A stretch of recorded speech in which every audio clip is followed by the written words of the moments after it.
মানুষ শুধুমাত্র অ্যাস্ট্রেতে জমে থাকা ছাইগুলোকেই লক্ষ্য করে, কিন্তু মনের মাঝে যে কত ছাই এভাবেই জমা পড়ে আছে তার খবর কজন রাখে বলো তো। আমি নয়ন, তোমাকে গল্প শোনাতে এসেছি। আজকের গল্পটা এরকমই মনের মাঝে জমে থাকা রাগ, অভিমান, অনেক অভিযোগ নিয়েই লেখক লিখেছেন। খুব পছন্দ হয়েছে গল্পটি আমার, তাই তোমাদের মাঝেও শেয়ার করতে আসলাম। তাহলে গল্পে ফেরা যাক। শুরু হচ্ছে আজকের গল্প, সাদা কাগজ।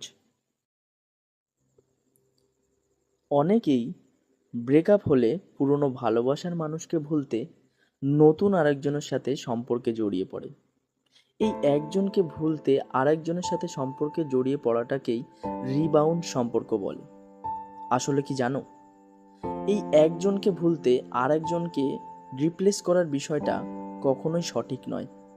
সম্পর্ক আসলে একটা অভ্যাস, যা একদিনের অভ্যাস না, ধীরে ধীরে পরিণতি পাওয়া একটা দীর্ঘমেয়াদী অভ্যাস। সেই অভ্যাস রাতারাতি অন্য কারোর সাথে কাটানো মুহূর্তের মধ্যে দিয়ে রিপ্লেস করা যায় না। ব্রেকআপ হলে হুটহাট করেই অন্য কোনো সম্পর্কে জড়িয়ে যেও না। একবার নিজেকে টাইম দাও, নিজের সাথে সময় কাটাও, নিজেকে বুঝতে শেখো। আসলে কি জানো, আমরা একতরফা ভালোবাসতে বাসতেই নিজেকে ভালোবাসতেই ভুলে যাই। তাই ছেঁড়া সাদা পাতাতে আঁকিবুকি কাটা কিছু লেখা ছড়িয়ে রয়েছে ঘরময়। তুমি থাকলে হয়তো চিৎকার করে পাড়া মাথায় করে নিতে, কিন্তু নেই। আর কেন নেই সে কারণটি খুঁজতেই চাইছিলাম এতদিন ধরে, কিন্তু আজ যখন সেটির উত্তর পেলাম, দেখো কোনো কথাই বলতে পারছি না। আমার অনুপস্থিতিতে তুমি অফিসের কলিগের সাথে একটা সম্পর্কে জড়িয়ে গেছিলে। আমি ধরেই নিয়েছিলাম সেটা দুর্ঘটনা। তুমি স্পষ্ট ভাষায় বলেছিলে আজও তোমার অভির জন্য মন কাঁদে। আমি ধরে নিয়েছিলাম তুমি হয়তো অসহায় ছিলে, তাই এই বিষয়টি করেছো। আমি প্রতিবাদ করিনি, ভেবেছিলাম সব ঠিক হয়ে যাবে আগের মতো। কিন্তু দেখো, কিছুই কি ঠিক হলো? আর সত্যিই কি তুমি অসহায় ছিলে? আমি তো তোমার জীবনে প্রথম পুরুষ ছিলাম, যে বয়সে একটা মেয়ে প্রেমে পড়ে কিংবা একটা সাথী খোঁজে, তখনই তোমার সাথে দেখা আমার। অনেক বিকল্প না থাকলেও কিছু বিকল্পের মধ্যেই তুমি নির্বাচিত করেছিলে আমাকে। যদিও নির্বাচিত হওয়ার কোনো যোগ্যতা আমার মধ্যে ছিল না, শুধুই ছিল অনর্গল কথা আর তোমাকে শাসন করা। মধ্যবিত্ত ঘরের সন্তান তুমি, প্রেমের সম্পর্কটা মেনে নিয়েছিল দুবাড়ি থেকেই।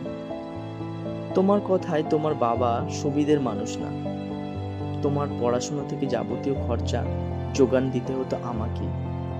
তোমার জন্য কিছু করতে গেলেই অভাব ওনাকে আঁকড়ে ধরত। তুমি বললে চলো বিয়েটা করেই নি। আমার ভালো চাকরি না থাকলেও তুমি জানতে ভাত কাপড়ের অভাব তোমার হবে না। নিজের মেয়ের মতনই দেখতো তোমাকে তোমার বাড়ির লোকজন। বেশ সুখেই দিন কাটছিল। দুজনেই মাস্টার ডিগ্রি করে চাকরির খোঁজে বেরিয়ে পড়লাম। তোমার চাকরিটা হয়ে গেল তাড়াতাড়ি, আমারটা হবে হবে করছে। যদিও আমি ব্যবসা করতে চাই, তাই বাবা একটা দোকান দিয়েছিল বাজারে, সেটিই খুলছিলাম মাঝে মাঝে। সেখানেও তোমার আপত্তি, তাই চাকরির খোঁজেই যাচ্ছিলাম অন্য শহরে। কিন্তু এতটাও দূরত্ব তৈরি হয়নি যে তোমার জীবনে অন্য কেউ আসবে। আসলে অন্য একটা জ্বালা মেটাতে তুমি সম্পর্কটা করেছিলে। একই অফিসে অভি তোমাকে এড়িয়ে যেত, এটাই তোমার জ্বালা ছিল। অভির সাথে আমার সম্পর্কটা তোমার মারফত, কিন্তু অনেকটা ঘনিষ্ঠ হয়েছিলাম আমরা। তাই হয়তো আমার উপর সহানুভূতি বা সৌজন্যের খাতিরেই ও তোমাকে এড়িয়ে যেত। তবু ঘৃণার কারণ তো একটা চাই। তুমি নিজেই বলতে তোমার আত্মীয় স্বজনেরা তোমার মাকে মেনে নেয়নি বলেই তোমার বাবাকে আলাদা ভাড়া বাড়িতে থাকতে হয়েছিল। তোমার আত্মীয় স্বজন তো আমাকেও মেনে নেয়নি, নিচু জাতের বলে। কিন্তু আমার মা সেটা কেন মেনে নেবে? আমাকে নিমন্ত্রণ করলো তোমাদের বাড়িতে, তাও মৌখিক।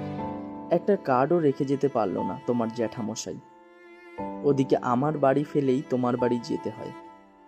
20 বছর পর তোমার কথা মনে পড়লো ওনার। উনি আমাদের বিয়েতে আসেননি, তবে শুনেছিলেন অবস্থা সম্পন্ন ঘরে তোমার বিয়ে হয়েছে, তাই একটা টিভি উপহার দিয়েছিলেন। উপহারটা না নিলেও মায়ের সে কথা মনে ছিল, তাই তোমাকে যেতে বারণ করেনি, কারণ ওটা তোমার ব্যক্তিগত স্বাধীনতার মধ্যে পড়ে। তবে আমাকে না যাওয়ার পরামর্শ দিল। এটাই কি মায়ের অপরাধ? তুমি অজুহাত পেয়ে গেলে। আমি সব কষ্ট মেনে নিতে পারি, কিন্তু তোমাকে বিপদে ফেলতে চাইনি, তাই ভাড়া বাড়িতে যাওয়ার প্রস্তাবটা আমি মেনে নিতে পারিনি। কিন্তু কয়েক মাসের অপেক্ষা তো তুমি করতেই পারতে। শহরটা তো আমি বলেছিলামই যে বদলাবো। আর মা বাবা তাদের সারা জীবনের কষ্ট করা বাড়ি ছেড়ে আমাদের পিছু নিত নাকি?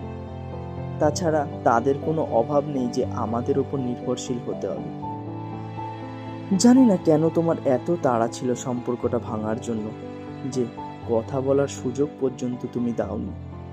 হয়তো ভালো চাকরি পেয়ে পদোন্নতির ফলেই তুমি বিপদে পড়ে গেছিলে। ভেবেছিলে কেন ভর্তুকি দিয়ে একটা সম্পর্ক বাঁচিয়ে রাখতে যাব। তোমার যখন নতুন একটি উন্নত জীবনের পথ খোলা আছে নতুন সম্পর্কের মধ্যে দিয়েই, মিথ্যে হোক, ভুল বোঝাবুঝি হোক, সাদা কাগজের উপর তোমার লেখা চিঠিতে অনেক ঘৃণা জমে আছে।